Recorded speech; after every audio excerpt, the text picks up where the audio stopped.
Dante, ano ang paliwanag ng respondent tungkol dyan? Kasi di ba merong tinatawag na presidential immunity from suit o hindi po pwedeng basta na lamang kakasuhan ang isang nakaupong presidente ng bansa? Magandang tanghali, Ella. May nakuha tayong impormasyon na mayroon ng sagot itong hindi naman direkta ang Pangulo sa pamamagitan ni Executive Secretary Lucas Bersamin. Ini-invoke nga nila na ang presidente ay immune from suit o hindi ito makakasuhan habang siya ay nakaupo pa sa pwesto.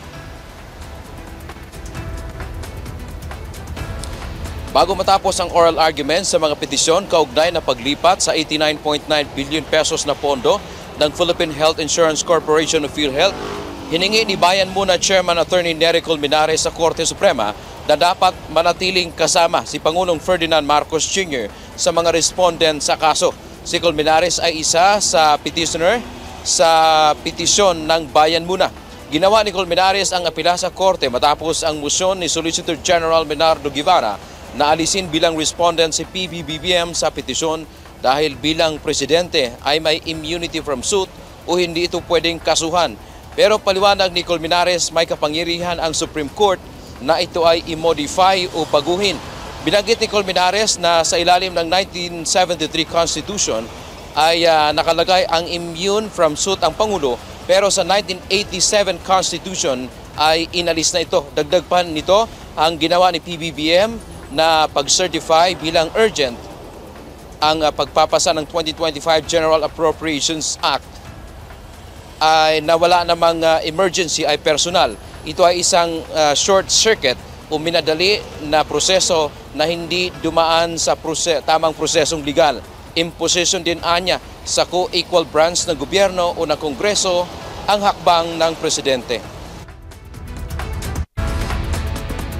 So this is an imposition by the President not only to short-circuit a legislative process but an imposition on a co-equal branch. Hindi pwedeng absolute yung poder niya na parang kahit walang emergency, pwede niyang utusan ng House or the Senate to do that. Binigyang diin pa ni Colmenares hindi totoong mahaharas o maiistorbo ang Pangulo kapag kasama siya sa kaso. Napakarami anyang magtatanggol sa kanya sa pangunguna ng Office of the Solicitor General o OSG.